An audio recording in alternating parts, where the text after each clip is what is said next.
public hearing for application order Karen Walden, 18 Bushnell Avenue, tax map number 66.17-1/01-11.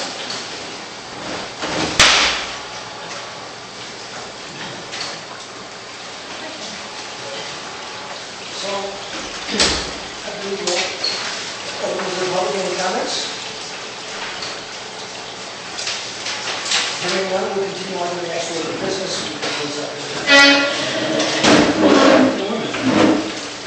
The surveyor is here who is, I believe, had the approval to represent Katrina. I can't remember now. I don't see the applicant in here. She's supposed to bring the receipts for the mailing. And the other thing is in the course of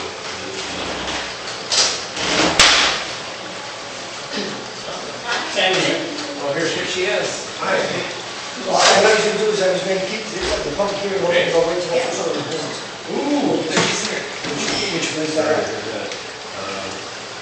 those are the receipts. so, The chair.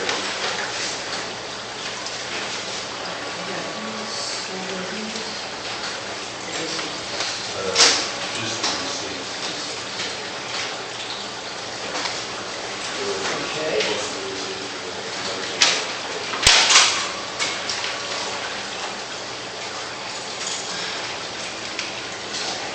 So we're all here. And as it initially was submitted, this is an application for two simultaneous conjoint investments, but the one neighbor to the west, I guess, rescinded their agreement. So it's simply a single boundary line adjustment. I had submitted revised copies of the map showing I just sent them all out to everybody. the one easterly boundary, So which was Francis's. let me do one thing just for technicality. We opened up the public hearing, but let's open up the old business and the business in this. Right. So application property owner Karen Walden, 18 Bushnell Avenue, tax map number parcel 66.17-01-11, to create two adjustment parcels to be merged with the adjoining property of Karen Walden, parcel A of 0.053 acres from the property of Arthur M. Ross, and parcel B of 0.104 acres from the property of Timothy Mead and Joanna Huntington. No new parcels are being created. Now we can just talk about all information. And this parcel B is the one that's been Parcel B is withdrawn. There's no Withdrawn. parcel. It's shown in the revised map. Just a single parcel. so it would be just parcel A.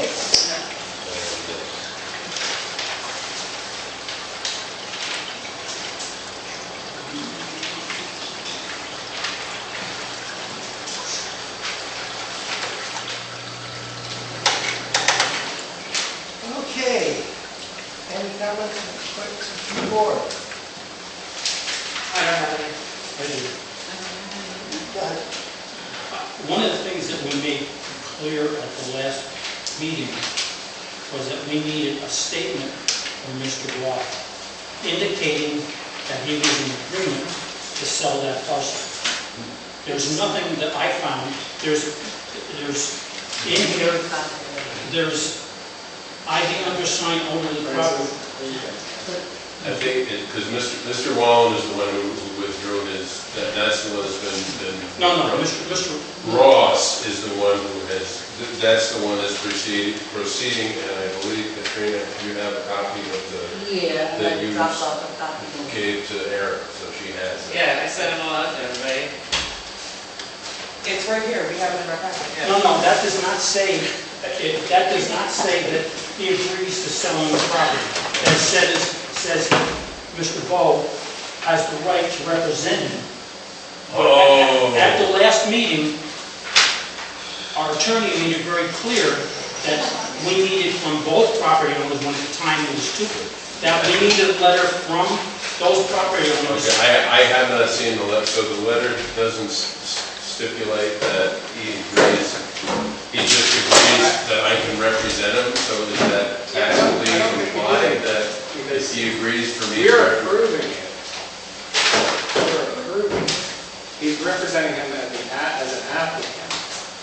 Right, But then they have to go to a lawyer with a deed to actually effect. yeah, to transfer it, That's between the law, that's a matter of the lawyers to actually effect the transaction. All we're doing is the party will come in and saying, can we get permission from the village to do this? right. But And- there was letters sent out at 14 Bushnell from Arthur Ross that was sent out to everybody. Right.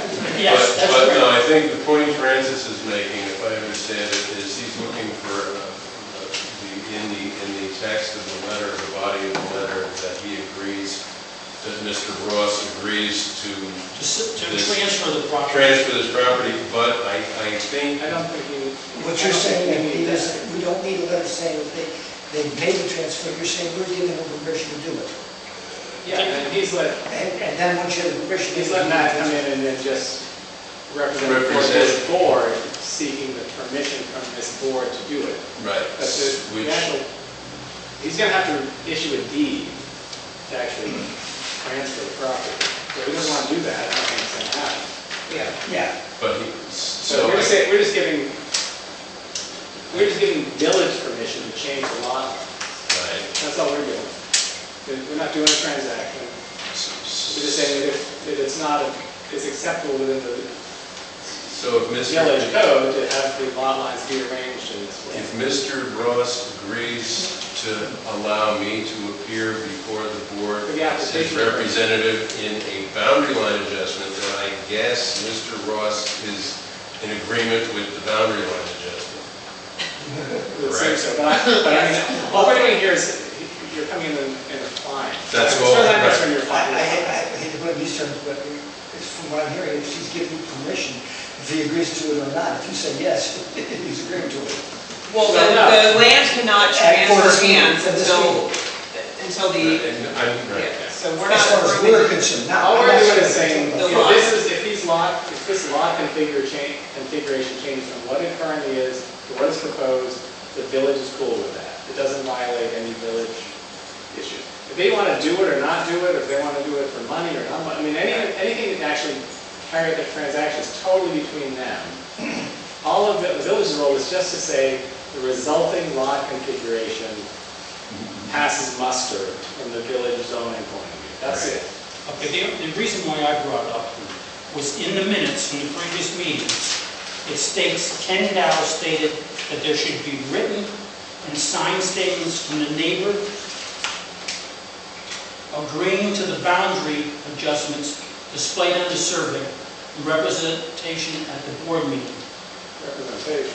Or at least representing. I don't know, maybe it wasn't. So I to think me, that there might it was my understanding, when you said that about a written statement, you were indicating that the two neighbors who are transferring the property needed to provide a written statement That they in that fact. they in fact were in agreement to transferring that Well, property. they're in agreement on the map. I mean, that's the only thing that can be done. Well, how do you, It's on the map. okay, We have no control over the transfer of property. We But only control he's the. allowing Matt to represent it, and he's representing him by putting forward this proposed survey. This is true. Again, if I, So, this, he's saying, fine, if go I to the can board, rephrase, show us the excuse drawing. me, excuse me, if I can rephrase it, what I'm hearing is that we are being approached to give them permission to do it. Yes. Not that Just they like have this. to do it. Right, and That they have permission, it doesn't bother with any of the rules of the village. we're getting permission to do exactly what is on this survey. Getting map, and permission to nothing do it else. doesn't say you have done it, Exactly. And okay? the other person is agreeing to have Matt represent him by showing this is the proposal. If he decides he doesn't want to do that later, he doesn't have to do it. But in this, someone had to come in with a specific plan. This is the plan jointly, because they've both been authorized Matt to represent him before the board. So this is the plan that we're considering for approval as far as the village goes. What happens after this is totally up to them. There's a my big confusion. So maybe I didn't say this clearly. There's a big difference between giving permission to do it and saying you've done it. That's right. Absolutely. Is there- We're giving you permission. Yeah, my confusion All right, maybe I wasn't clear. was the way the statement was in the minutes that led me to believe that you were looking for a letter from either of the adjoining property owners, in this case it would only be one because of the revision, that he indicated that he in fact was going to make that, agree to that. All he's agreeing to is the map. Okay. The map, he's agreeing to that map representative and putting forward the map. This is they're jointly agreeing to get approval for this map. That's all, a map. We're only approving a map, not a transaction. No. All right. But Can we right, continue? this- I'm getting the feeling right now what we're doing is beating a dead horse. Yeah. Go ahead. I'll make a motion to close the public hearing. Okay, I'll second. any discussion of the board members? Hearing no discussion, all those in favor of closing the board meeting, say aye. Aye. Aye. Any opposed? Passes unanimously. Okay. Continuing. What is your pleasure with this application? I'll make a motion to approve this application. Applicant Katrina Wallen, this is tax map number 66.17-01-11. And there is one lot line adjustment to be made with parcel A as documented on the survey provided. And on the initial application, the change with parcel B has been struck, so that will not be moving forward. No new parcels will be created. Motion made, wait a second. Second. Motion made and second. Any discussion on said motion? Yeah, I would like to just add something to what Jennifer said for clarification, that you indicate that this was the survey that was dated May 8, 2025, revised the 10th of June, 2025. So we have the right drawing, because we had two drawings, or two surveys. We're only referring to this particular survey, not to any of the previous surveys, of which this survey doesn't even have a parcel B any longer in it. Thank you. You agree? Yes. Second agree? Okay, that's a friendly amendment approved. Any further discussion? Hearing no further discussion, all those in favor say aye. Aye. Any opposed, same sign. Passes unanimously. Okay, and we move on to the next order of business, which Do you, is... before we move on, do you need these back? Well, you need Some of them however back? many the town, the village needs to. They're gonna have to be stamped. You're All, gonna need but them. I mean, all of ours, or just, how many do they need? I know at least two has to go to the county, we need one, and however many they want. Okay, And I think I brought 7, so. okay. Let's keep going. Okay, second order of business, application change, property owner, Top Form Holding LLC, 51-53 Church Street, tax map parcel 66.13-01-08, for 101 attachment 1 table of use section is required, section 110-15M, change of use from a club, health and fitness, which requires a special use permit, to a service business, laundromat, to the rear addition of the building only, as presented in the application. The original front portion of the building is not changing. We have an application to change the use of the building in the back. And a special permit, I believe is what it was, Bill. If it remained as a use as a health club, or a club, health and fitness, it requires special use, but to be a business laundromat, the rear addition of the building only, it does not. That's not No, correct. That's what it says here. That's not correct. What we have in the site plan review for, I believe, what was also special use permit, is what it says here. Changes of Change of use, use, which requires a which special use requires a permit. special use permit. Yeah, Okay, so there is a special use permit, which has a site plan review as part of it. I think what the applicant is saying, why he wants to change it is because it doesn't meet site plan use. No, that's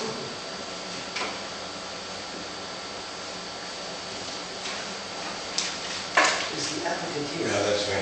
Oh, Yeah, that's just a site plan, that's not special use permit. That's what it was. that's, by changing it to a business, it does not need a special use permit. No, it's a site plan. That's It's a what- site plan. Yeah, that's what it was, Right? only here for. Well, now it says on this decision sheet, it says change of use from a club, health and fitness, which requires to a service business. Okay, I see what you're saying. You're going from one that does require more than, Oh, the club required a special use Yes, permit, yeah, gotcha, yeah. okay, yeah, just the way that He's not gonna- sentence is worded. he's not going to club it in, he's just going to have a laundromat. Okay, so it did only require the site. Okay, so we will ask for a bunch of things to be done on this application. Okay. Should we go through these Yeah, requests? I've done it. Okay. I'm just going to, so once up here, so at the last meeting, we went over a list of the things that are required as part of the site plan. Right. Okay, and the minutes indicated those that we required additional information on, and the rest of them we did not do additional information on. So I went over the ones that were on the list, and there were things that I'll ask you, or the board can ask you, I felt were missing from the drawing. And this was the drawing that was recently submitted, which shows the tanks and the propane and, okay.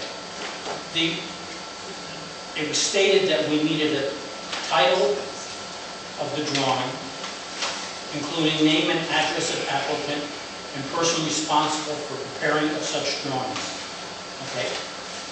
The title says that this is Chatham Body Works, which is not what it is. It's, I forgot what the name of the laundromat is. Laundry basket.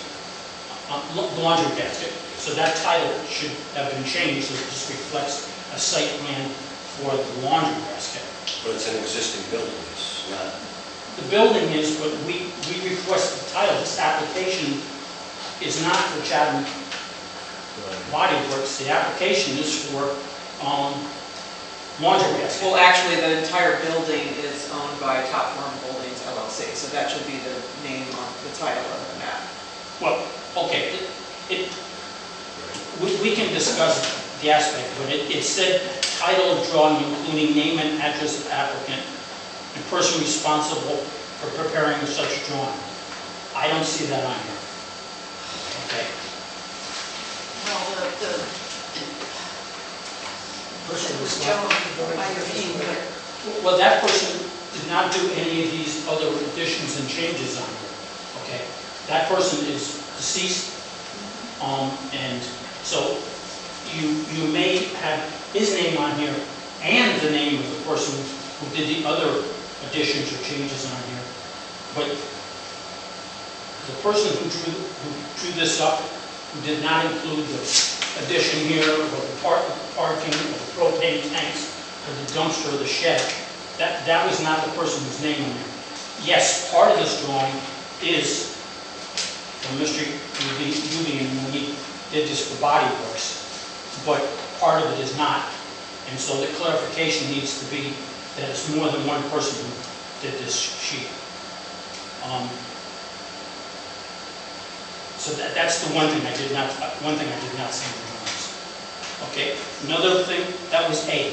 H was location, design, and type of construction of all parking and truck loading areas. Okay. Just a new parking that was added, Well, there's a little bit, because all of this is existing parking. well, there's a little That's, bit, we had the conversation about last month. there's a little bit of confusion that I came across when I looked at this. Because I had the drawing that was provided to us at the previous meeting, and there's parking now shown in locations along this property line that were not there before. And there was parking shown along the front of the building here, which is not shown now. This drawing, which we had at the original meeting, showed no parking up here, right? And it ended at, and there was 2 spaces added here, 19 and 20, which are not on here on this drawing. And so the parking is not reflective of, I would say, what we've seen. It's confusing as to where parking is and where parking is not, and which is original and which is which was existing and which is now proposed. Well, correct me if I'm wrong, if I don't add parking, there's sufficient enough parking without adding it. Well, I don't really know, because it said here that you needed between, folks, between 17 and 20, is that 28 spaces? Yeah, there's 18. Well, there's 18, but you've added parking spaces down here that are not on the original drawing, so. There's 18 plus 6 in the front. Right, but what I'm saying is, this parking along here does not reflect the parking that was on the original site plan that you gave us. That's parking that's been put in on this plan that was not on this plan. And the number doesn't match as to what was along here. Let's see if it's... You know, 6, 7. Okay, Oh, okay, I see. See, this one has parking going all the way up to the very front. That one did not. This one... Can I point something out? Sure. Which is that on the original plan, parking was 1 through 6 in the front, 7 through 20 on the side.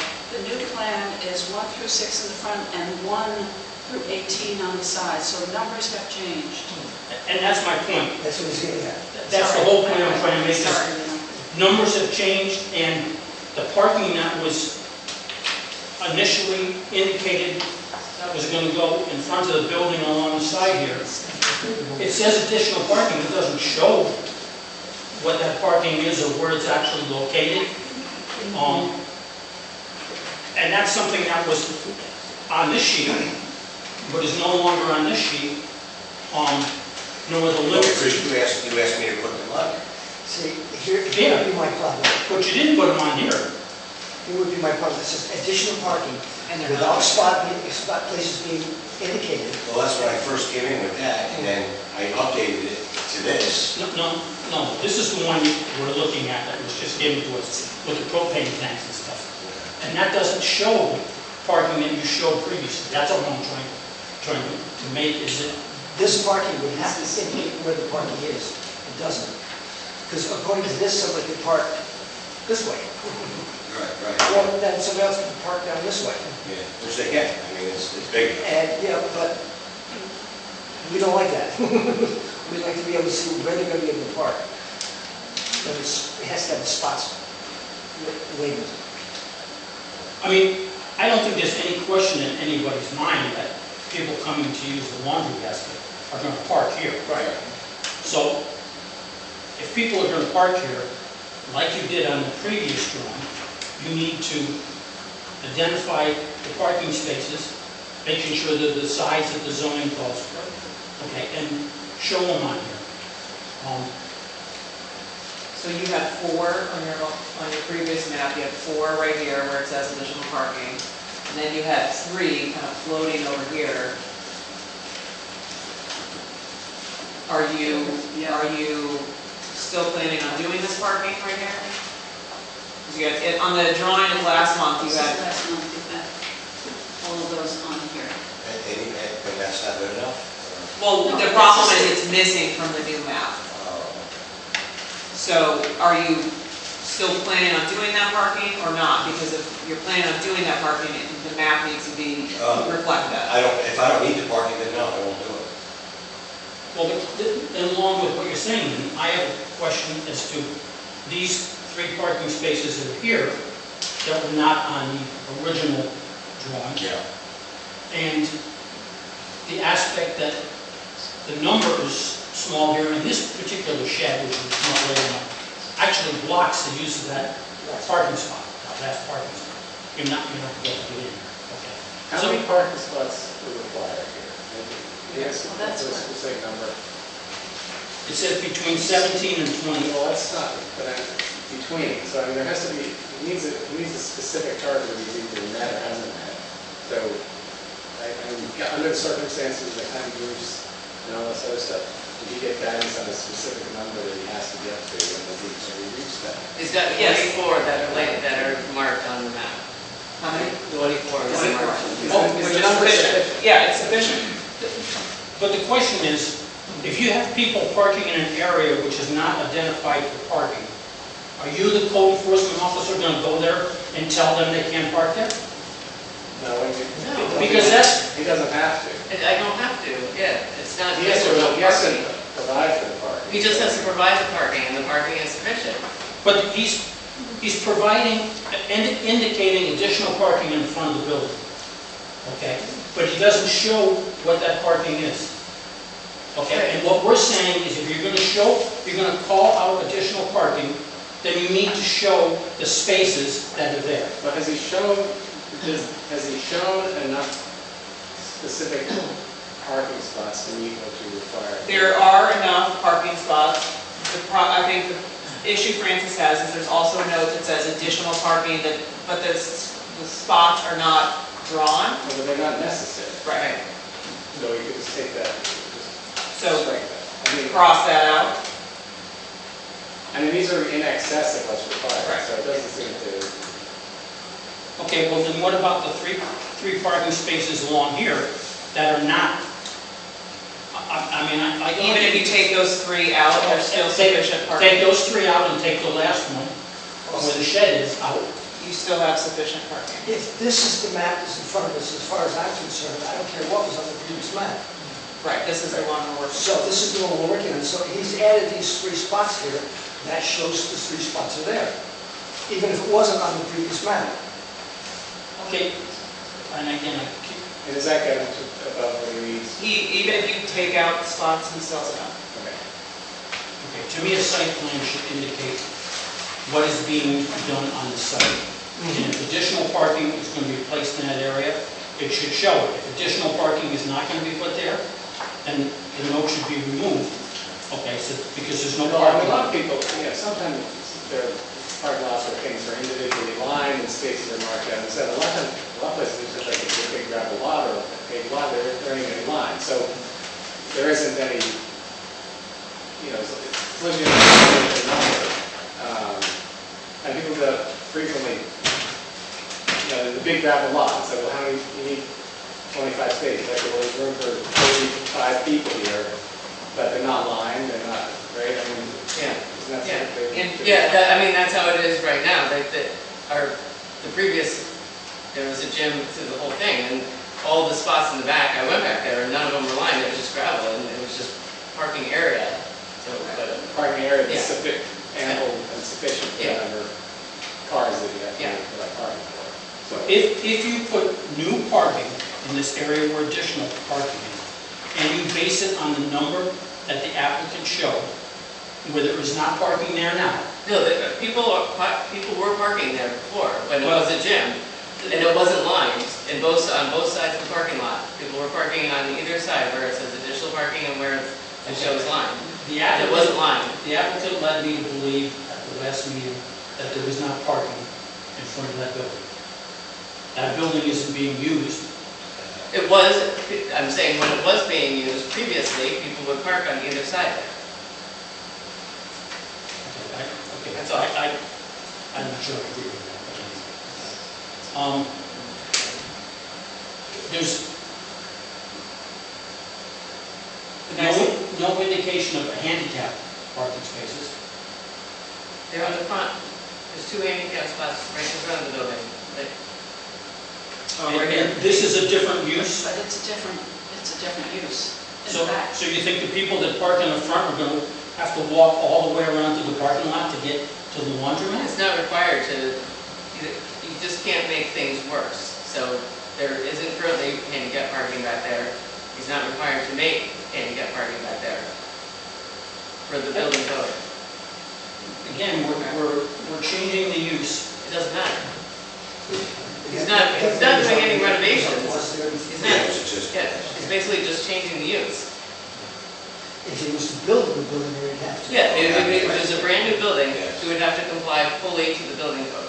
Okay, and the expansion of that building with the addition on the back can't kick in the aspect? No, Why?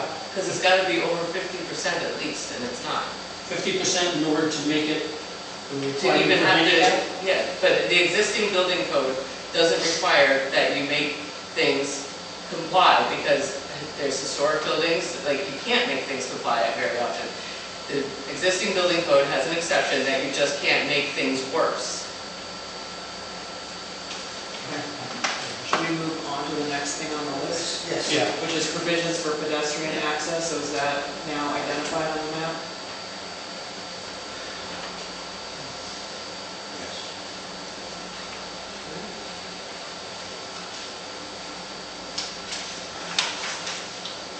And I think what we were talking about was the entrances are identified. Yeah, but Right, there's, it's this, it's this. And then the next item was location of waste collection containers, dumpsters, and proposed screening. it's there. All the way in the back, and the screening is not necessary. Location of fire and other emergency zones. Can I go back to that one?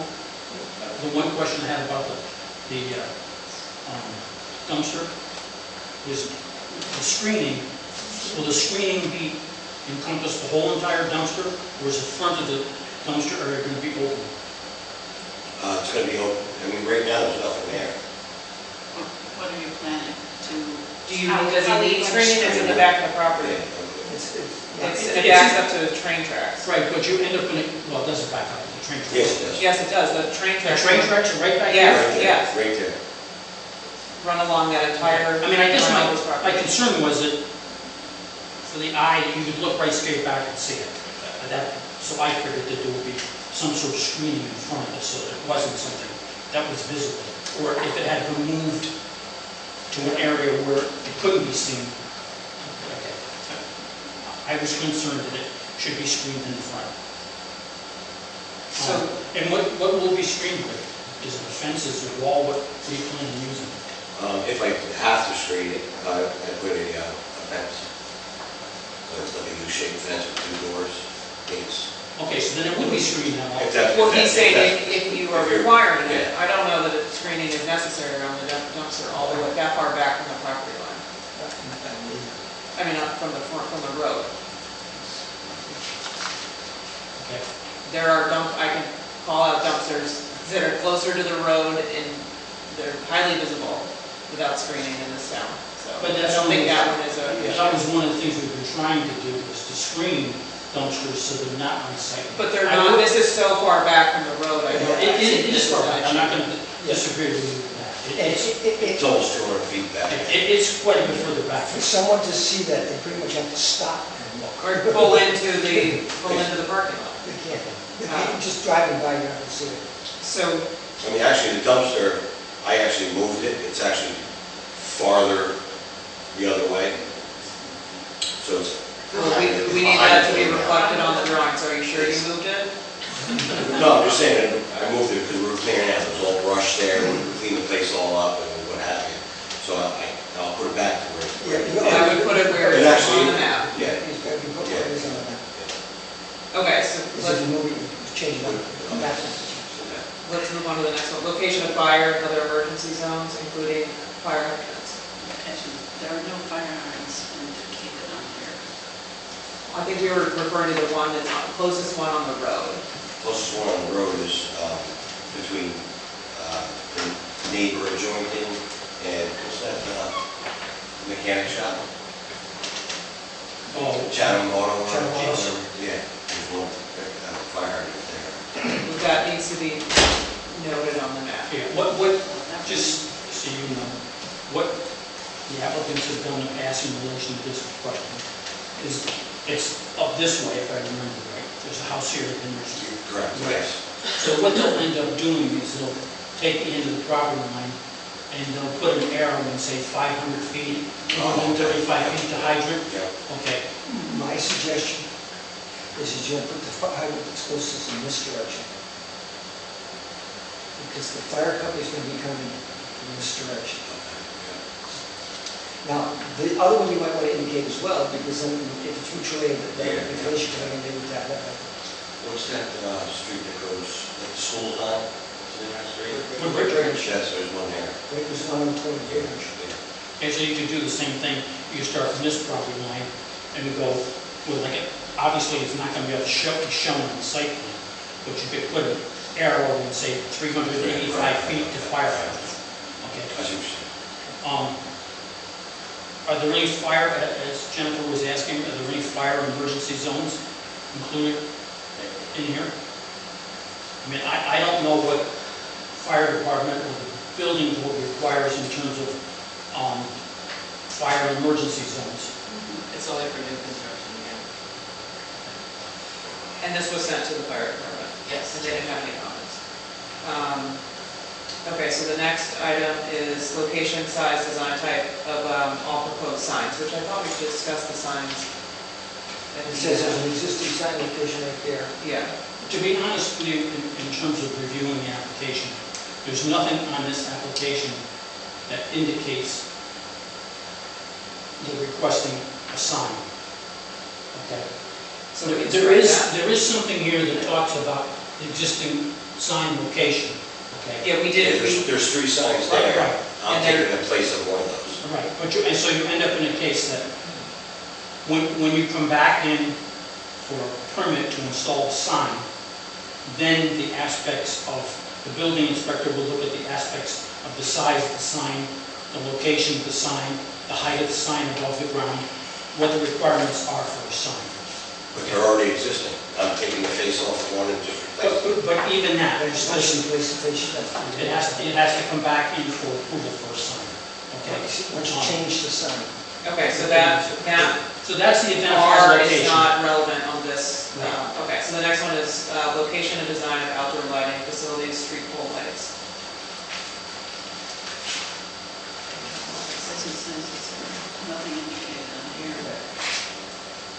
How do you plan to light, I mean, is the back of this property, which you say is going to be open in nighttime hours, is that going to be lit up? Yeah, where that arrow is, let's see, right here, there's a street light, a pole, telephone pole, a street light on It it. is existing, Yes, it is. You should show it on the site. so that should be marked as such. Okay, so that should be marked right here as such. I'm not putting on this one because this is That's the original. next, I okay. don't touch the original.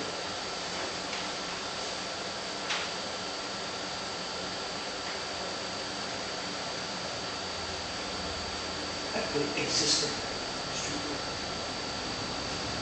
The one thing that I would ask you is that this drawing that we're looking at is a drawing that's been drawn to scale. So you end up in a case that when you show something out here, you need to have it to the same scale as the drawing is. So it's not a case of it being larger or smaller or in a slightly different location than what is indicated on the drawing here. So I have, this light that you're talking about that's on the pole, somehow you need, whether it's in the corner of this existing building, in the corner of existing building, triangulate it and find out where the location Is is. that on the property edge? It's not, Yes, it's right so on. it's off, it's not in the parking area, it's just, It's actually right on the Line. property line. Okay, so come up with wherever it is. Okay, so identification and the location and amount of building area proposed for retail sales or similar commercial activities. So this is the square footage, which is now marked on here. Yeah. And the square footage of that addition to that. it's 1,600 square feet. Okay, and estimate project construction schedule.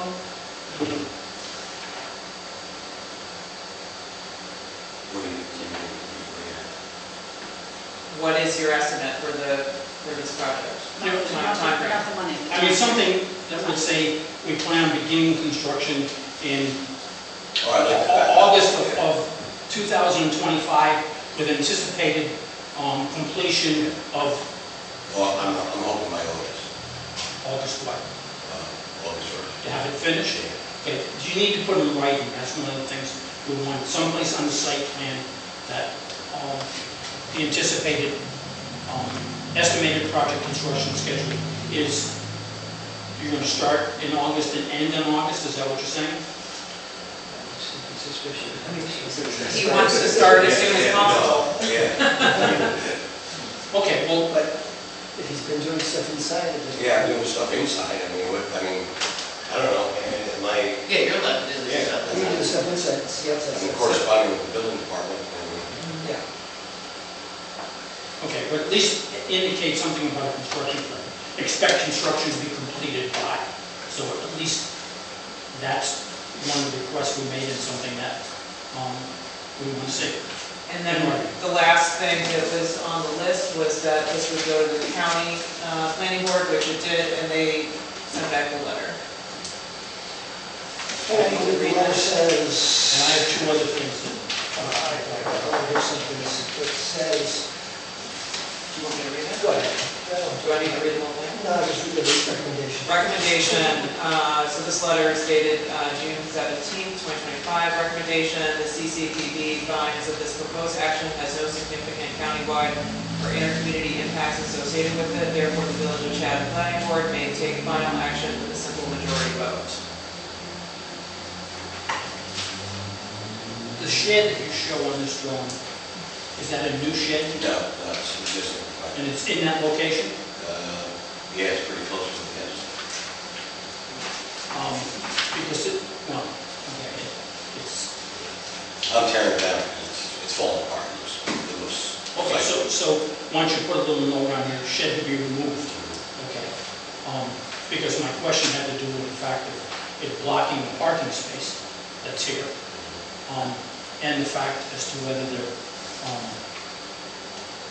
were setback requirements if you were building something new or whatever. So if you're going to remove it, put a note down here that shed to be removed. Okay, so you want me to just summarize the things that are outstanding? I got one more thing to Okay. say. And the other thing that we talked about, and I will go back to the building inspector next month, the underground tanks. One of the things that we talked about was a concern about them being where somebody could drive over them, and there was a talk about bowels being put in. You know, Yeah, no, they're way over, there's no way to drive over there. And it's identified that there's new grass. It's Yeah. grass and it's a So it's not needed because they're They're underground, yeah, and they're way away from the parking. Yeah. Yeah. Is the location shown reflective of where they're going to be? Because the fire department was interested in knowing where these yeah, they things were were. looking at it. They looked at it, but is this, I mean, is this That's reflective? where they are. Oh, they're there already? Yes. Oh, okay. I have a quick question on the wash and fold area. What is that 44 feet? The very small 44-0? Oh, that's that addition that was put on there. That's how big whatever it is.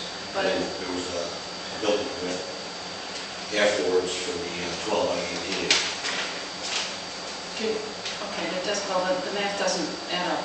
12 by 18 does not add up to 40, I mean, it's not 44 feet length. Well, the existing building is 44 feet and on The existing building. Yeah, Oh, this is the And then, dimension of this line right here. yeah. Got it. Okay. Got it. Okay, so then the question I would have for you, did you highlight this in your, who highlighted it in your? I did. Okay. If this is, That's the 12 by 18 addition that was already had a permit. okay, but by scale, going back to what was said, this building length is 44 feet. If you look at, You wouldn't even be able to see it then if I did it by scale. I mean, it would be. well, I try to make it more it visible, understandable. can't be any smaller than any of these. I mean, if this is 12 feet and that's 18 feet, then it should stop for 18 feet. This gives you the impression that this addition is far larger than 12 by 18. And it should reflect, I mean, I realize that approval has already been issued for the construction of that, but the site plan should in fact reflect the actual scale aspect of 12 by 18, because just like, I was just trying to make it easier and convenient for the board to See it. see. well, I mean, it's just as easy and convenient to see the other things that are drawn to scale. And this, to me, would leave people down the road the question as to where really is the location of this addition. Because it's far larger than just 12 by 18, it's 12 by some other number that probably is close, at least the gentleman here, 12 by 30. right, 12 by 30, so it should be redrawn in here, so it's only 12 by 18. That addition was already approved. Yes. So it's, that addition being there is really not before us right now. But it should be accurate. But the drawing should be accurate. Yeah, the drawing should be accurate, and it would make you believe that the addition on the back is 12 by 30. So, I mean, the other site plan actually had a drawing that was more reflective of 12 by 18. You know, when I bring up this stuff, it's as much for the protection of the board as it is for the applicant. Because if things are not clear on the plans and someone wants to come back, That's what was there originally, that's 12 by 18. okay, That was built after that. okay. So just make sure that what's drawn on here is 12 by 18. Like I said, I just tried to make it so it was more visible, and Well, highlighting in yellow was a good choice to do that, but it does need to be accurate in the plan. there's already a permit, it was already approved, it was already there. I understand that. I just don't understand, you know. Anything else? I went through and looked at it. So there's two things on that list that are still outstanding. Title, The title, name, the address. fire hydrants, and the, oh, there's three things, and the light, Yeah. the street pole. And showing that addition on the back. And the shed to be removed, and the drawing to scale of the addition. Well, the shed won't be removed right away. Oh, Eventually. Just he just wants it noted on there that you're going to remove it. to be removed in the near future. In the future. Excuse me, Jennifer, could you just go really quickly, just iterate those? Yep, so, item A, title of drawing, including name, address of applicant and person responsible for the preparation of such drawings. Item P, location of fire and other emergency zones, including the location of fire hydrants. T, location of outdoor lighting facilities, street pole light. And then the additional items, we want to note that the shed will be removed in the future, and we want the addition that was already approved to be drawn to scale. Thank you very much.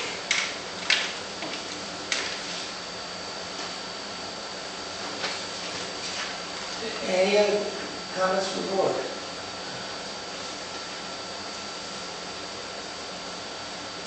Hearing none in my usual practice, any comments from the general public? So do you think you can act on the application and get an updated drawing? I mean, I would make a motion to approve this, given these changes can be made to the drawing, I would, but I don't know that that will go through. I might go along with that if the aspect was that the applicant provided the drawings with the information requested on a scale that's on here, within 30 days of, but by the next meeting, I said it that way.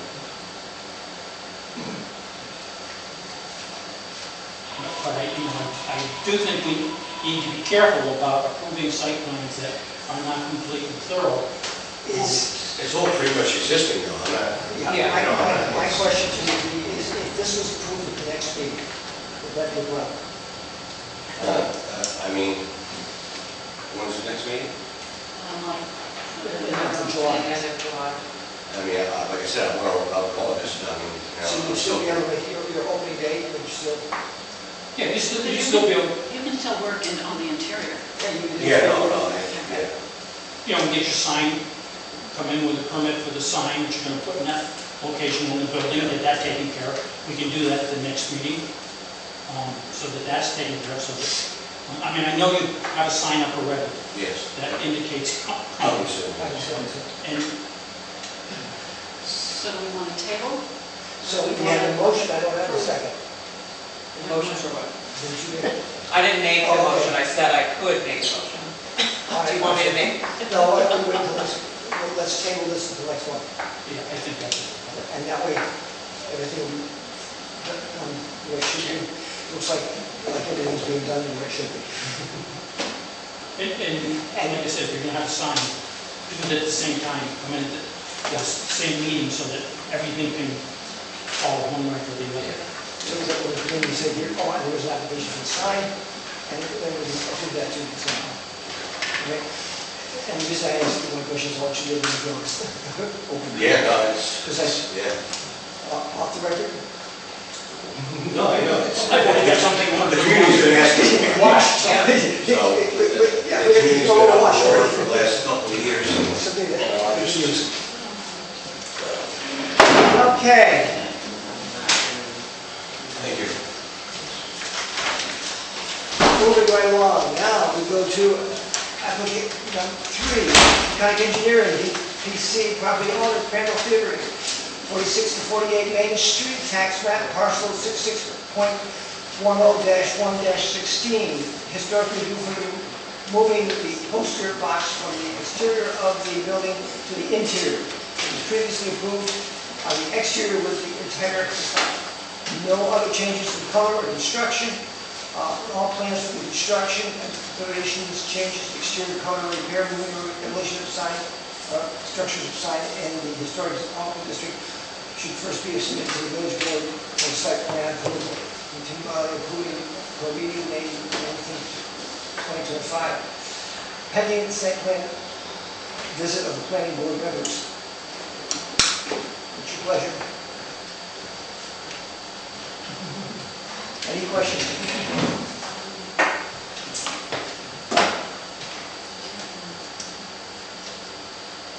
I mean, in terms of questions, we met at the site, we saw where the panels were originally and what it looks like without them being there.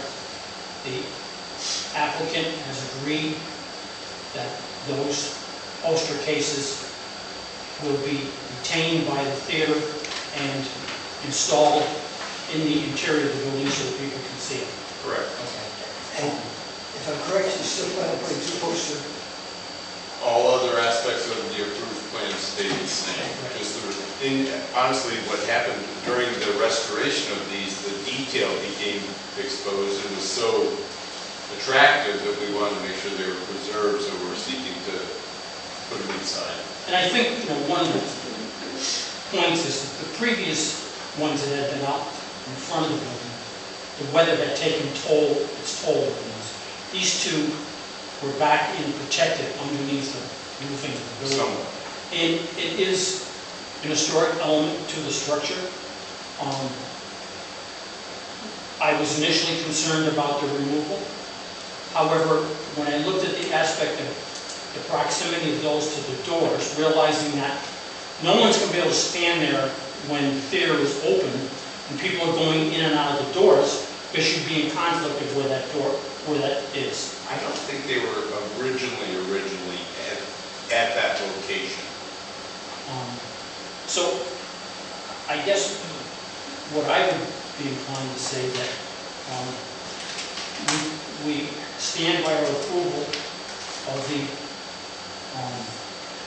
removal of the 2 poster cases that had been originally on the outside of the building near the entrance doors, with the condition that they are placed inside the building in an area that is retained by the Crandall Theater, replaced inside the building in an area where the public can see. That's perfectly acceptable to that. Is that a motion? Yeah, I'll make that a motion, please. I'll second that. Okay, so we have a motion made and seconded. Do we have any discussion on said motion? I usually give the general public a quick chance to say something if they want to say something. Hearing nothing, all the board members in favor say aye. Aye. Opposed, same sign. Passes. Thank you very much. Thank you. Have a great evening. New business. Applicant Amber and Ryan, property owners Amber and Ryan McPhail, 28 High Street, tax map, parcel 66.10-3-31. Special permit review, per 110 table of reviews. A special use permit approval is required for an accessory dwelling unit. Applicant seeks to demolish existing 20 by 26 garage and replace it with another garage with an accessory dwelling on the second floor per 110-5 definitions. Accessory dwelling, a dwelling unit which is subordinate to the principal one-family dwelling in terms of size, location, and appearance, and which include complete living facilities, including kitchen, that is an accessory use for a single dwelling in a residential lot, and independent of the primary dwelling unit. The accessory dwelling may be attached to or detached from the primary dwelling unit, including location over an existing garage. If the accessory dwelling is located over a garage, the maximum structure height applies.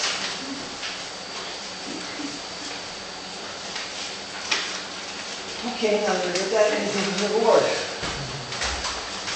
I visited the site today and spoke with Amber, who was very nice and informative.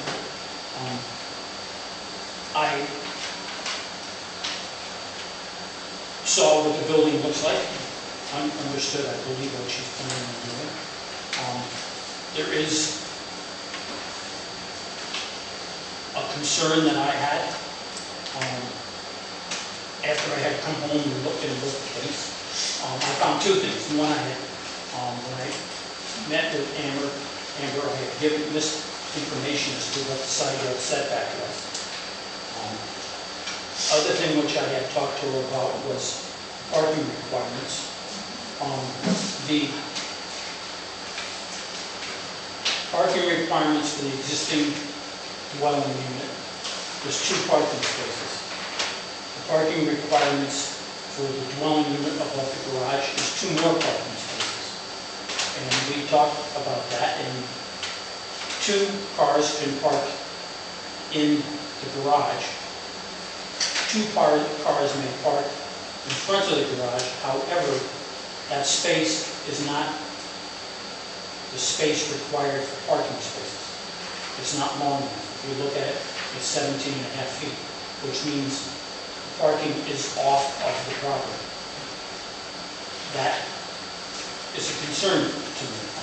I believe you had brought that up possibly in the context of it being to current code, if I'm correct, because we are building, the barn that we are renovating is basically a tear down. It's very old, it's leaning, the foundation isn't good.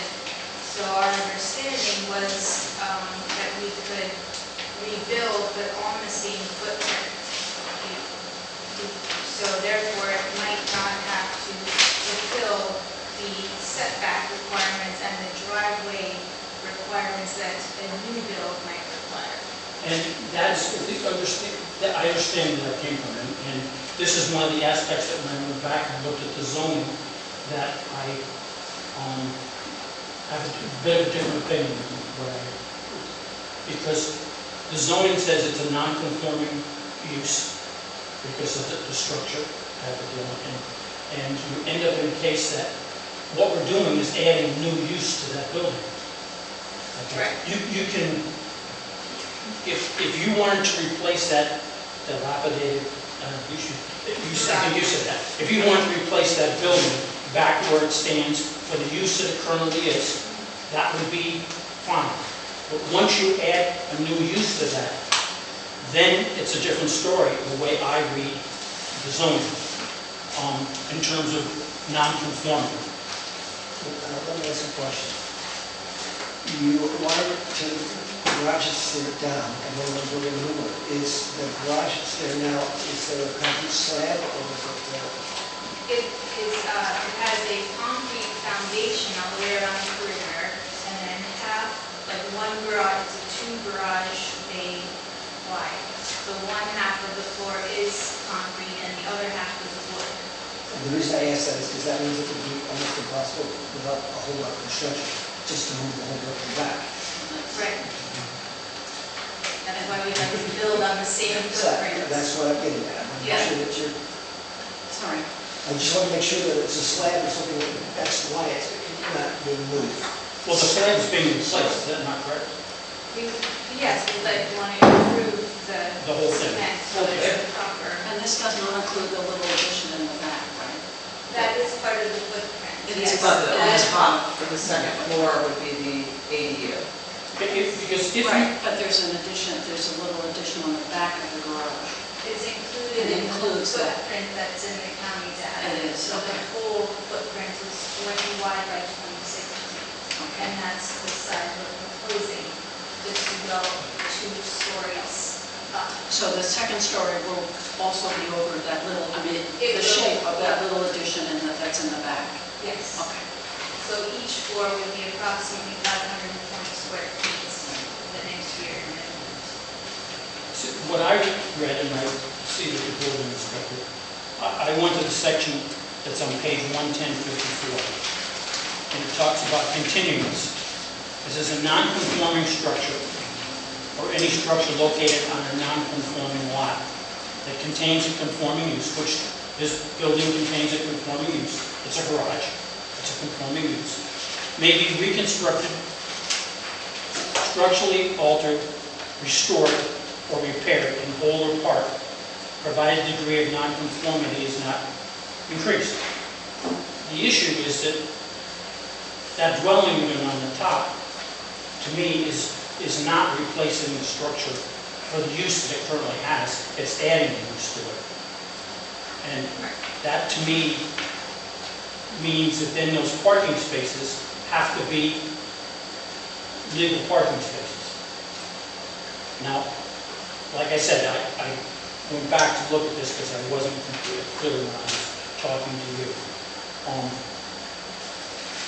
I don't know whether it's something that the board would think is appropriate or not.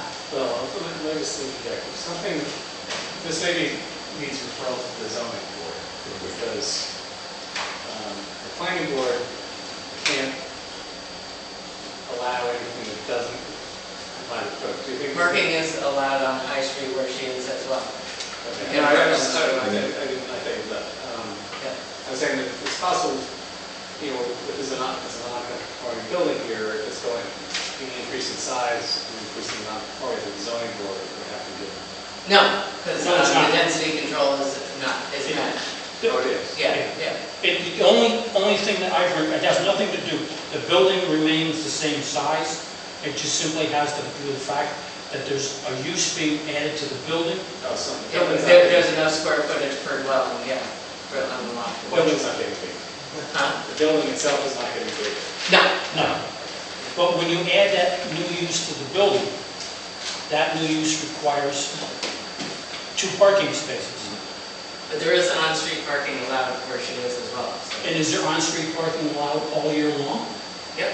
It's No, not. not during, Oh, not during, snow or- Okay, so then there needs to be some place that the vehicles can be parked. Well, yeah, so during snowstorms, but then the garage could be used. I mean, to me, and again, I understand what you're trying to do. To me, if I was going to be the one that was going to rebuild that whole building from the foundation, or the bottom floor up, I would go to the zoning department to ask if I could rebuild the building with the same side yard setback, or to shift the building back 3 feet, so that then those parking spaces would be entirely on your property. Then there would be no issue now or whatever in terms of the fact of that parking. Because as we discussed, you know, you can have one car parked in the garage and the car behind it for one dwelling unit, and one car parked in the garage and car behind it for the other dwelling unit. And as the building inspector is saying, you can park along the street, if what she's telling us is correct. and I believe it is. But in the times of snow aspect, those vehicles need to be off the road, and you have a space to put them off the road in a legal location. So I realize that we're not supposed to be here suggesting changes, we're supposed to be reviewing what you propose. But in that you're taking the whole entire building down, and the fact that those two, and you're adding a new use, the fact that those two spaces, which would be the parking for that new use, would now then be legal parking spaces within your property. That's what I would. Well, I think we were, under the impression that given the age and that it's, already does not meet the setbacks because it has been there forever, that we were just trying to rebuild the singing without, we weren't asking to make a bigger building, we're just trying to improve, for the community as well. And I understand that completely. My point is that it's not just rebuilding, it's rebuilding and adding use. It's the. And adding the use is what, I mean, like I said in the beginning, if you were to build another garage that was like that, this wouldn't even be a question. But you're not just building a garage, you're adding a dwelling unit. The dwelling unit kicks in other aspects. And if it's a studio apartment, it's still 2 parking spaces? Yes. So, I mean, I don't know how you want to proceed, and I don't know how the board Or members. is the board saying they would not approve a special use permit given that? Is that the only issue that you're seeing is the parking? Well, the other thing which I had mentioned Gone through the whole to Andrew list, was the aspect of showing on the drawings how you get access to the second floor of the building. And she told me she had some stuff that she would bring to the meeting. I have a question. How big is this? What's the square footage of this ADU? It's 520 square feet. The parking under 4, it does say that the requirements made to reduce the dwelling units is less than 1,000 square feet over the floor area. So you could possibly, you have some flexibility there. But you still can't park. I mean, we could reduce the number, but the vehicle can't park in the space without being off property. The back end of the vehicle would not be on the property. I mean, if we said, okay, One space? even if it was one space, I mean, even if we said that, okay, you can park one vehicle, we'll change it from 2 to 1. This is the building. This distance here is not big enough for a parking space. You would end up being beyond the property line. See, that was the whole reason why, I was suggesting, seeing if you could just. You come off the street, the tail end of the parcel sticking out. That's right. Parking space should be at least. Right. So that's what I was suggesting, go to zoning and simply say if we push the building back 3 feet, then this parking space would be entirely within our property. There would not be any issues. And I mean, I certainly can't imagine knowing that the whole entire building is going to be ripped down and rebuilt, that the zoning board of appeals, and recognizing the fact that the parking spaces would now be legal parking spaces, would not support you in terms of moving the building back. Well, the building has to go back significantly though, because you have setback in the front and the side that are, so it's not meeting the current setback to the side, and it's not meeting the current setback to the front. So I think that they could potentially have a problem in front of the zoning board. But it is an existing structure right there, so it can continue to live there, The structure can, but the parking cannot. I understand that the parking is an issue, but I think suggesting that just go to the zoning board and, I don't know that that is going to work because there's multiple setbacks that become an issue when you go to move the building. And that's correct, and so they would then have to, I just think that's. And it improves the compliance with the front setback, right? It moves the front back. The setbacks in front would have to be how much? I have a question. Are you planning to reuse this structural foundations that are there now? Or I mean, is that part of why you want to do this thing? I know there's the simplicity that you don't need approvals to rebuild in the same spot, but as a practical matter, is it a bigger project? Are you going to reuse the foundation that's there, or is We're it? going to re-pour a new foundation, so moving it slightly to increase the parking wouldn't be a big deal, but if we're held to a 15-foot side setback, that pushes our building 7 more feet towards our house, which is sort of problematic. And I agree with you totally on that. I mean, to me, I guess, in terms of listening to what Ken is saying and whatever, I might go to the ZBA and see if I can get their feeling on this thing in terms of the aspect of getting a variance for the, well, I don't know if you need it for the rear because of the distance. I don't think you need it. You just need it from I think you just need a side setback. for the side setback. Given that the building can be reconstructed exactly where it is, there's no detriment to letting it be moved 5 feet farther from the street. I mean, it's still, It's a real positive aspect both for the, you can't guarantee what they would do, but I mean, Right, the other thing is like, we can't guarantee what they're going to do. If you take. but it does seem to me that if you're already And they deny it. 7 feet away, and you want to keep it 7 feet. Sorry, you were both talking, and I I didn't. said, if you take it to the ZBA and they deny it, then it'll come back to us and we can approve it the way it is. I think you might want to take it to them, and I may be speaking out of place here, but I think that this board would recommend to the ZBA that they approve it. I certainly would, I know that. Okay. I So said, we'd be going a little stronger argument because we're saying, please do this for us.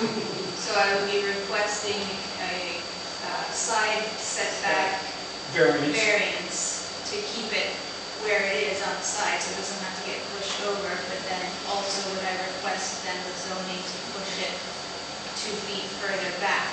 Right. So therefore then the driveway would be 18, 19.5. no, it would be, 19, we move it back 3 feet. Back to issue, then it'd be 20-foot long. Then it would be, 20 feet is what it needs to be. needs to be 20. I mean, if you want a little extra room, I mean, if you're going to ask, it could be 5 feet, it could be 10 feet. I don't think that would make much sense. Where do you want it?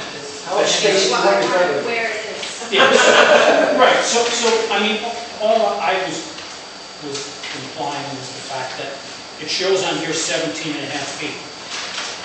And I will point out that it does say on here that the information shown on this drawing is not based on a survey. Correct. It's based on county property maps, which quite honestly Are not accurate. are not particularly accurate. Right. So it shows 17 and a half feet.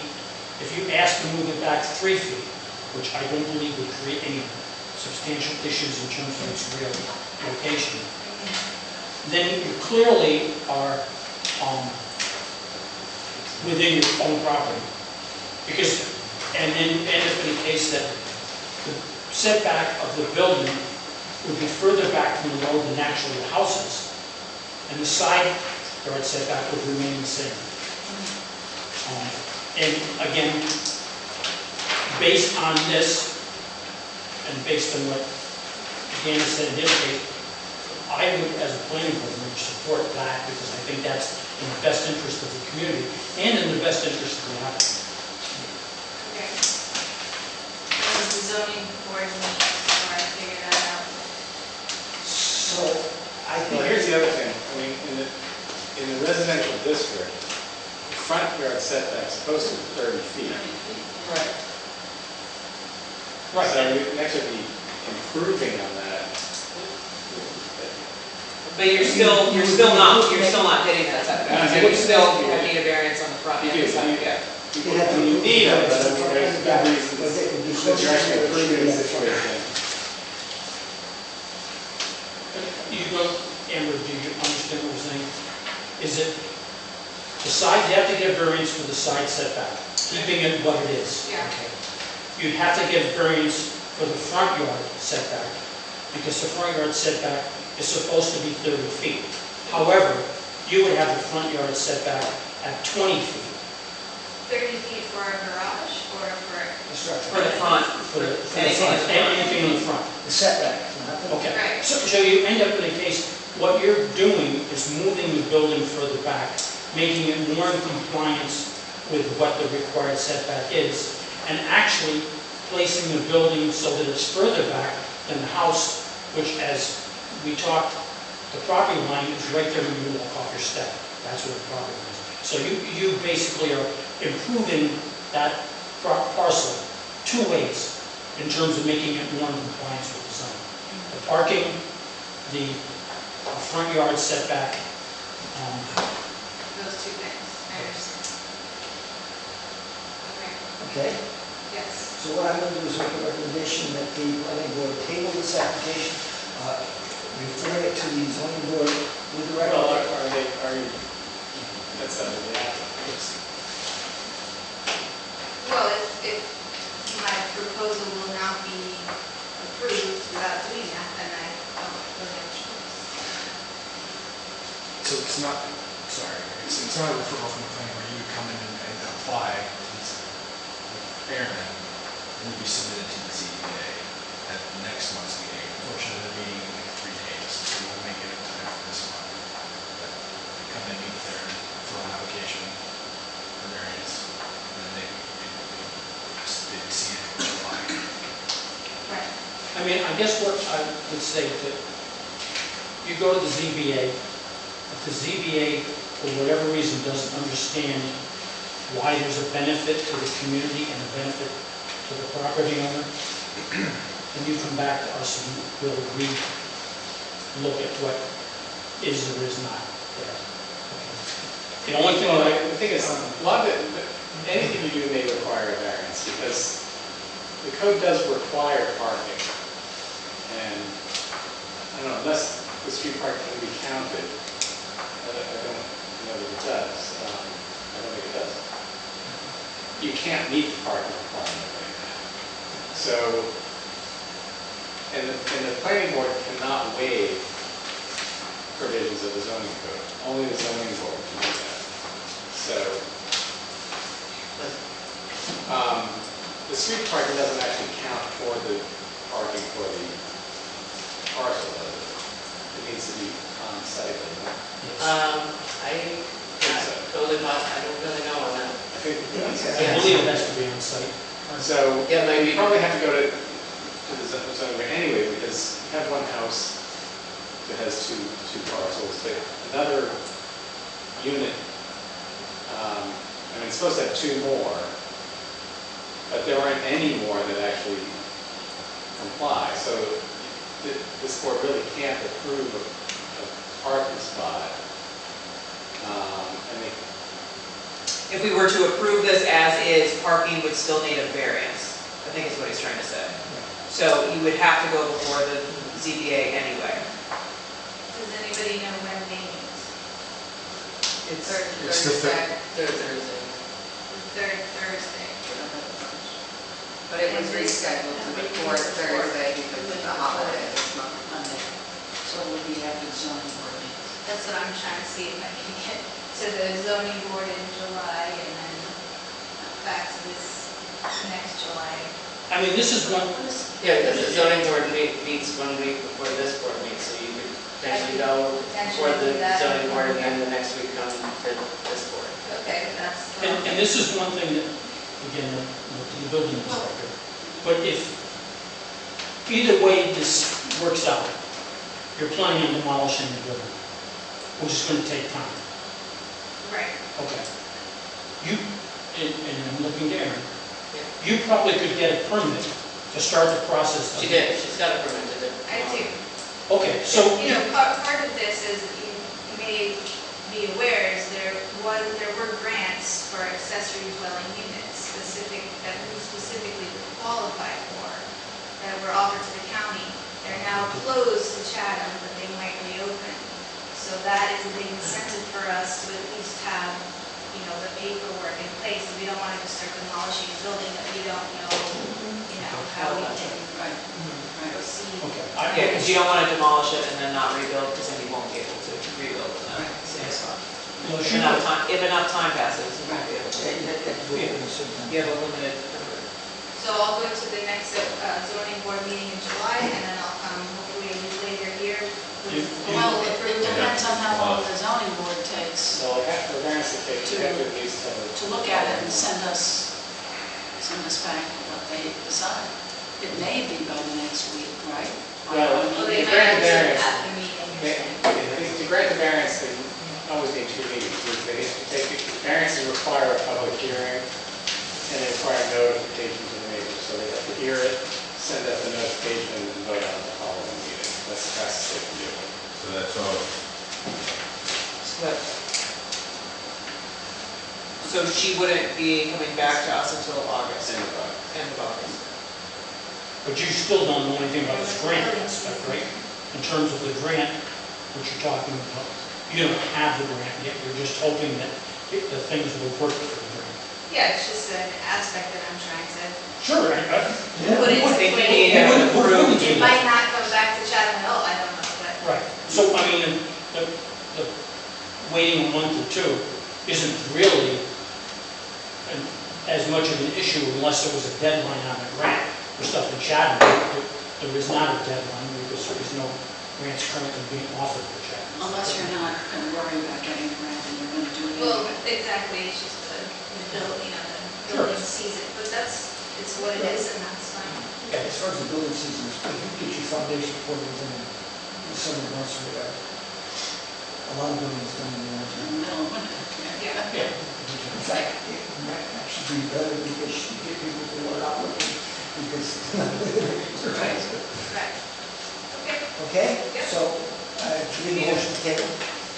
I'll make a motion to table this application number 2025-093, I'll second. 48 High Street, sorry. Seconded? I'll second. Any discussion with the board members? Hearing none, all those in favor say aye. Aye. Opposed, same sign. Passes unanimously. Okay, thank you. Table. Okay, then the next order of business I have here is opinion of planning board for new application to the zoning board. Applicant Robert Davis, property owner E.D. Harrington Incorporated, Virgin Harrington, 6 Depot Square, tax map parcel 66.9-2-16. Variance for the extension of a previously approved black chain link fencing per plans submitted. That's the one that you guys sent to the planning, well, you didn't want to send it to the planning board, but it was before you last month for the store. Right. Yeah, and it was a 7-foot fence, so it's going to the zoning board, so. Which we already approved the Yeah. material and the location. Yeah, so it's going to the zoning board on Thursday. For the. So do we need to take any action on this? No. Okay. Well, Sorry we- about that. We need to make a recommendation to the ZBA that we recommend that they grant the variance for the 7-foot black line of chain link fence as in the locations as, the black line of chain link fence to be installed in locations that was on the plan approved. The by plan planning submitted. board. I'll Plan second submitted and that. approved by the planning board. Motion made. Motion. And I second, yeah. Any discussion? Hearing none, all those in favor say aye. Aye. Opposed, same sign. Passes unanimously. Applicant Lindsay and Paul Burrell. Property owners Lindsay and Paul Burrell, 48 Osgood Street, Chatham, New York. Correct. Per 1110-26D, area variance for a 6-foot fence alongside the house, extending to the sidewalk of Osgood Street to the neighbor's stone wall along the front yard setback. Property has 2 front yards and 2 side yards. 4-foot fence is the maximum height of the front yard setback. Don't think there's anybody here. No, I'm just offering an opinion. I can give you a little bit of insight because I spoke to the, I have a question about Bill this. also went up and met with her and said he had no issues with the location of the fence. that's not what he told me. But can I He sent an email out to everybody. The owner told me that the issue that they had was visibility coming out of Yeah, he said, and Bill sent an email that as long as it was back where she said it was, that it was, I went out, forwarded the email to everybody, But that's not what's shown on the application. So may I ask, we are making a recommendation or not to the zoning board, right? Right, yeah. So That's moving. let me just I add, understand. can I ask a question? So they, looking at this map right here, proposed fence, they want to do 6 feet along the road, which would be the front, where only 4 feet is allowed, correct?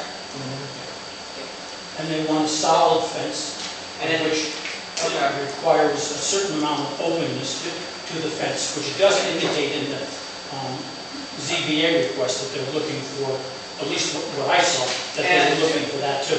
And then they also, so this is on a corner, so you. Yeah. And you're saying that there is not a sightline problem for That's what traffic? Bill said, because he didn't really understand it when they looked at the site plan that she provided, or they provided. So he went up there and he met with her, and it was explained better to him, and he said that he has no issues with the fence. And when I Who is spoke, that? Bill said that. Okay. when I spoke to the applicant, when I was up there today, I'm just telling you the email that Bill sent directly to the board members and myself, that he had no issues, and he drew a little pic, he took a picture and drew a little sketch. okay. I just, When I spoke to the applicant today, what he recognized from the comments of whoever came up there from the ZBA and looked at it, and from what his neighbors had said, there was an issue of sight distance when people pull out of Jones Avenue onto Austerlitz Street in terms of looking down the hill. I'll read you the email from Phil. Okay, but I'm simply telling you what, I know, but this came directly from Phil, not So the applicant. let's get, this is what his comments. okay, so he indicated to me that he recognized that there was a sight distance issue, and that the fence would be located back from the sidewalk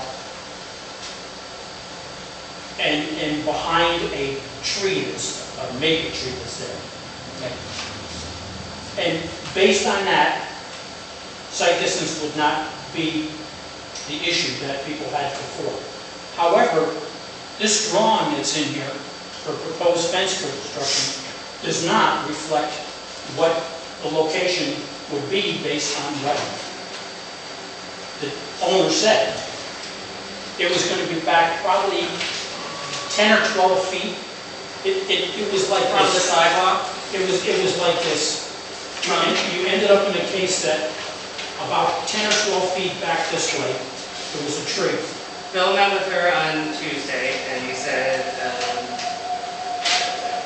Phil is a so I have no problem with the fence, 6 foot tall, however, they're not gonna be able to put it out to the sidewalk without it being a line of sight issue if they stop at the smaller oak tree that's there and go towards the stone wall. It shouldn't be an issue from what I can see. So as long as they abide by that, it's not a sight line issue. But then shouldn't the drawing that is being...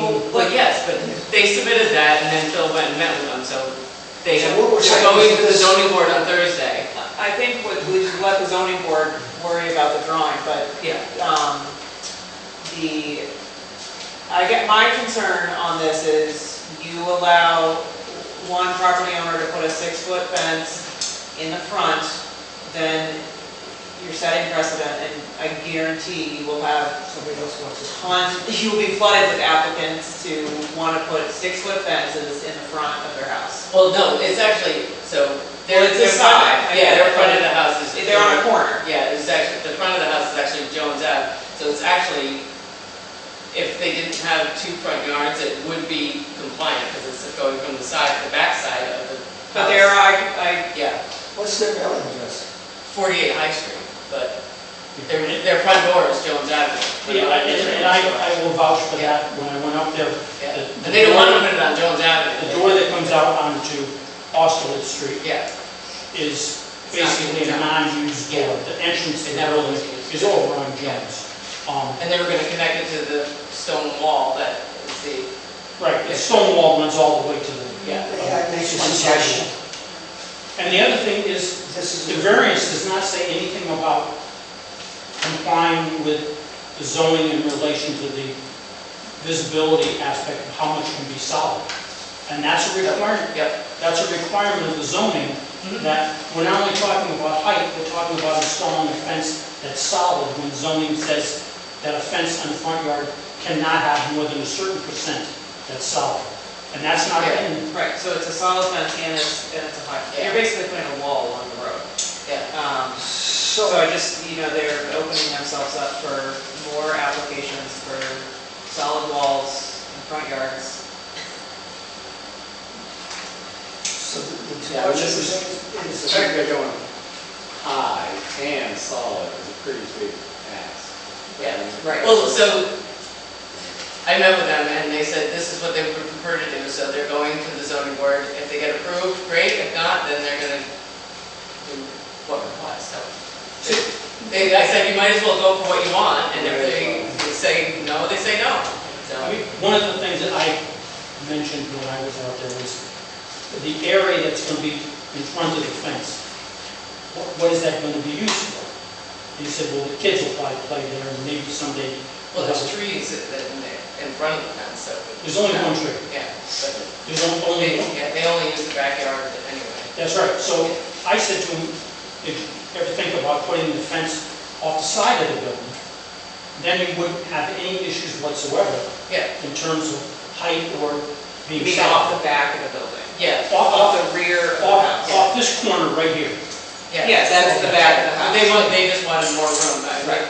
I mean, they cleared it, there was trees and shrubs that nobody could see at all pulling it. Right. Forever. And that's what he told me, that the site distance was so bad, Yeah. and the neighbors had talked about it, that they Yeah. went out and removed all the stuff, and there's one maple tree that's left in the front. Yeah. And he, but then, so I said to him, that space, what are you using this, what do you use the space for? And he just simply said for the kids to play in. So I said, well, why not move the fence back, and you have no issues with that. But I understand what he's requesting. I understand it's up to the ZBA, Yeah. but I do state that the request needs to include the fact that it's not just the height of the fence. Yep. And you end up in a case that I would hope that the ZBA would require a revised drawing that clearly indicated the depth back from the sidewalk or depth back from the curb. Yeah, I think they were gonna provide that after they met with Phil. I'd also like you to have a tree. Are you suggesting in your this recommendation you're putting together, Francis, are you suggesting that they are approving this? So I I disagree with that. You're just, we're making recommendations of things they consider. Yes, I'm just simply saying that the application that's before us to make a recommendation on Yeah, does not have number one, the aspect that we're talking about. It's missing details that it needs to have. Well, it doesn't, yes, it doesn't request a variance for the openness of the fence. And it doesn't end up having a drawing that's labeled with dimensions, other than the drawing that was initially provided, which is no longer going to be the drawing you're using. Right. I just want to add to what we're sending them is that they, by approving this, they could be setting a precedent that for I'm solid concerned- fences in the front yards. I'm concerned about that too, and that's part of the reason why I'm concerned that the drawing doesn't show where the actual location of the fence is going to be. Because if it's moved back, It's still in the front. it is still in the front, but it's not like right up. It's slightly better than being along the sidewalk, but it's still along the front. But it's a lot better. line. So we're going to make a recommendation to the zoning board. So my recommendation is that we send them that we have the following concerns with this application. One, this map is insufficient. For example, it doesn't show the actual setbacks, it doesn't even show the tree it's missing. Right? Two, the open site, The fence has to be opaque to a certain, or yeah, to a certain 35%. 35%, and that's not being requested for a variance. And, I mean, it doesn't say anything on here, it's a solid fence, there's not even, well, I don't know, maybe there is. but this is our concern. Right. 3, you have concern whether or not a fence approved will be setting a bad precedent. On the front yard And fence. would there be anything else that we would add to that motion? Well, making that a motion, we have a second. I'll say. We have this further discussion. Hearing no further discussion, all those in favor say aye. Aye. Opposed, same sign. Motion passes unanimously. Okay, I have the next piece of business is the approval of the minutes of the May 19th. I will make a motion to approve the minutes from Monday, May 19th. I'll second. Any discussion? I have a discussion. When I made a motion last meeting on the awning, it simply says that, let me just read that. I don't know if I can find what it was. No, see, I haven't. It basically said, as per the application, and I clearly specified various aspects that were part of the application. I do that very clearly when I make a motion, because as tonight, we've had a lot of drawings, different aspects to it, as submitted with the application. It's very easy over the years, or even at the meeting, to get drawings mixed up as to which one's which one we're using. I've always referred to the date, the title on it, whatever, so that every single one of those components of the application are also identified. So if it's the seeker, it's the building and use permit, I list the date and who the applicant was that filled it in. The minutes did not indicate that, and when I went back and looked at my minutes, or my motion did make reference to that. So I think it's crucial that when we make a motion, and the motion contains specifics about what we're approving based on what, and that's part of the motion, and it's also part of the minutes. Understood. I'll be more clear. Okay. And again, I mean, I understand that this is new, but it does, again, I try to keep saying it's for the benefit of the village. I'm sorry? Okay. Okay. So the benefit of the village as well as the applicant, that the information be thorough and complete. So is that just a comment to me towards the... It's just a comment to make for the future. So the motion stays the same as, any further discussion on the motion? Hearing no further discussion, all those in favor say aye. Aye. And I would just like to compliment Jen on the way she gives us all our information. She includes everything from the book and she's great. She's doing a great job. And I like that you highlight, you boldface